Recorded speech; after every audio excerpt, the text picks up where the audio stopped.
Good morning. So today I thought we'd take a quick look at some Phoenix tents.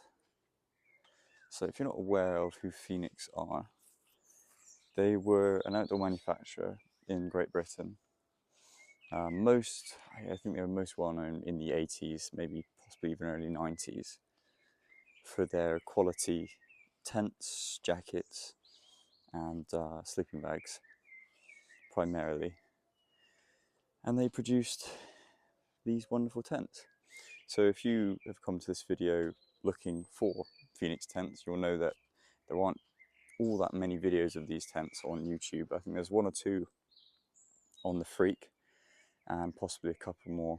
Phoenix were a strange brand. They evolved from Ultimate Equipment, and then I think they later went on to be Peapod Equipment possibly, or they made Peapod tents anyway.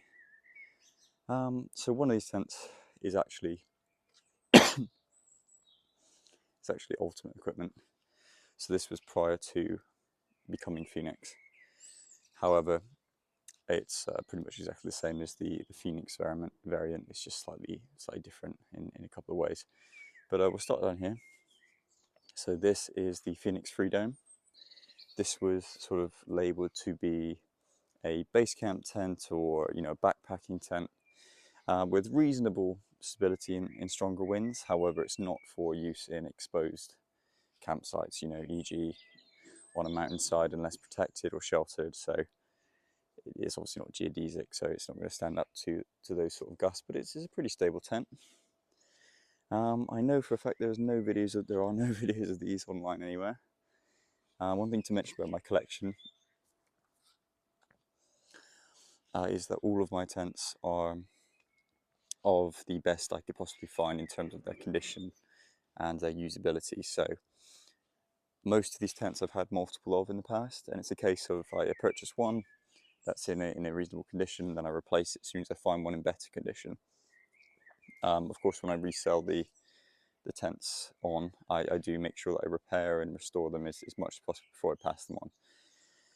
But anyway, this is the Phoenix Phreedome 2000. So this is the two-person variant. I think they made a 3000 as well. Slightly more stable tent. I think it had another vestibule on the back. So it's a nice bright colorway. These are a little bit rarer. These are a little harder to find than some of the others. So it's just a simple dome structure with an additional bar in the middle to increase headroom, with a small vestibule area and then a nice squared off inner, which I really do like. It just makes it feel a lot warmer, a lot cozier. It uses the older style where you attach it directly to the fly sheet like that, and then you can increase the area inside, which is really nice. Integrated line, hanging line, and it's just a decent square or rectangular sleeping area, good enough for two people quite easily, with a couple of little pockets. This one doesn't have the fly net on the door, it's just a simple single skin door, but it's a really nice tent, really nice shape as well. And you've got extra space up there and a decent sized vestibule with multi-door options. So if you zip this down, you can open it this side, have this as your door, obviously the center as well as this, and you do have the option to roll the door up halfway as well. So if you're cooking inside there, it increases ventilation. Loads of guiding points all around this tent. Loads and loads of guiding points. So yeah, it's a very stable tent, very roomy, very comfortable. It's about 3.4 kilos, so it's not absurdly heavy, but then again, it's not super light.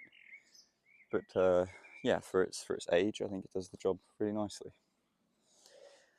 Next, this is the Phoenix Phunnel.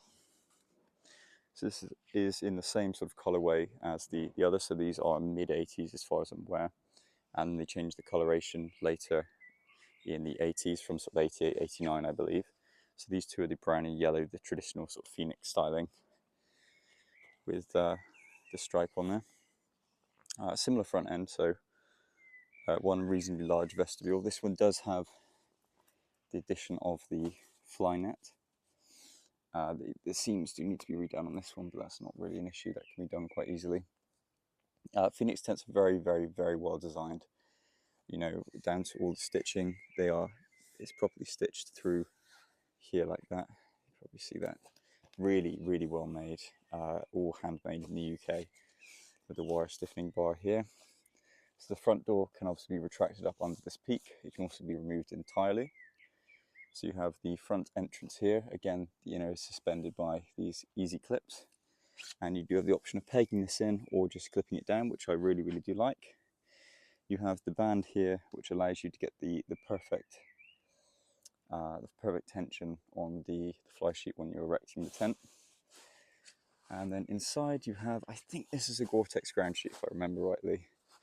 I'm pretty sure this is the Gore-Tex, or the single skin Gore-Tex ground sheet, which is really nice and thick. And then on the funnel you do have a rear vestibule for storage, or possibly to enter the tent if you need it, which can be zipped off, and that can be accessed from the exterior of the tent, which is really, really nice. There's a couple of variants of the funnel, as far as I'm aware, from what I've read online. But again, this is a really, really nice two-person design, really, really cool shape, I think. And you've actually got these little hooks, so you can run a drying line the entire length of the inner. This will definitely be a tent that I utilise. It's not massively heavy. I think it weighs in about 2.9 kilos, but reportedly it is super stable in high winds, which I would like to test. There's lots and lots of guying options, and I did recently actually just pick up a new old stock set of these genuine Phoenix guy lines, so I will be fitting those to some of the additional points on this tent. Although actually it looks like somebody has already done that, so maybe not this tent. Yeah, so this is obviously a tunnel design, hence the name Phunnel, which offers you additional headroom. I believe this style of tent was built to replace the one we'll go on to just next, which is a bit more of an older style of tent. This was probably sort of mid-late 80s when they were putting that innovation in place, and the same with the dome. This is the Phreak. This is probably the one you'll see most on sites like eBay and Vinted, I guess. This one is in brand new condition. It's never actually been used, which is really, really nice. As you can see, there's not a mark on it. Really, really nice condition, this one. And it's the latest model, so one of the last they produced. So it has all the upgraded features. So it has a double zip on each side. It has a vestibule access to the vestibule on each side. It's been upgraded, so it has the steel connector at the top opposed to the plastic. And it also has the smaller rear vestibule, which is nice.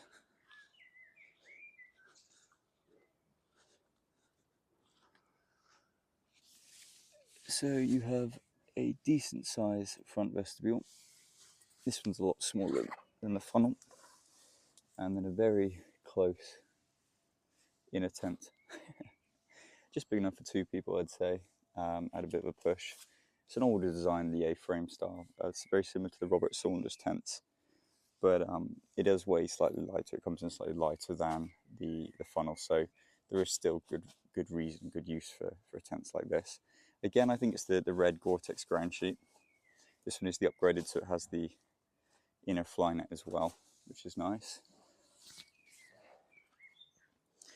Yeah, super stable, super nice tents. Very stable design. This utilizes two aluminium poles for the A-frame, and then a single pole at the front and the back. But it's just a really strange, by today's standards anyway, but nice design. Really, really nicely made. Really, really well constructed. And I would recommend, if you can get a tent like this in a good condition, then I would highly recommend it. The Phoenix production quality was extremely good, and their tents have obviously lasted the test of time. I think in terms of condition, that one is the worst condition of the ones I have, but it is one of the rarer Phoenix tents I have. There's a lot more marks. It clearly has been used. Again, no damage, apart from maybe just the one spot on the roof which needs to be repaired. but I can sort that. But yeah, this is the most used. Then it's this one, I believe. But again, this one is in near new condition. Really, really, really nice. Apart from the seam tape, which is fine. It's barely been used. It's really, really in immaculate condition. No real signs of any sun fading on any of these tents.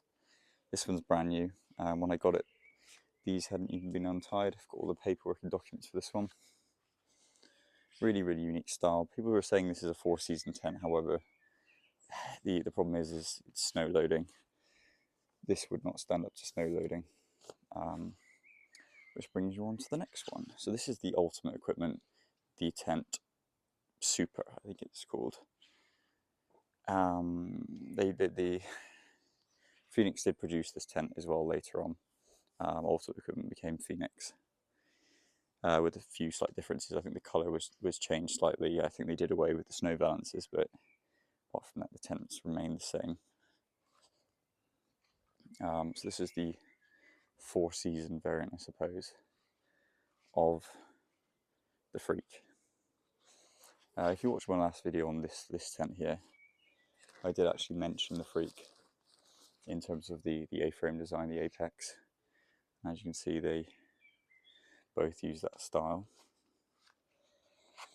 But this is a fully fledged 4-season tent. I haven't pegged at the back end, so it is a little bit messy in here, but you know, again, really, really high sidewalls, super well made, heavy tent. This is a lot heavier than the Phreak. So this weighs in at just under, I think just over, 5 kilos, or 4.8, I think it is actually, 4.8 kilograms. Whereas the Phreak, which is the lightweight version, the later lightweight version with the ultralight nylon inner and ground sheet, I think that's 2.8 kilos.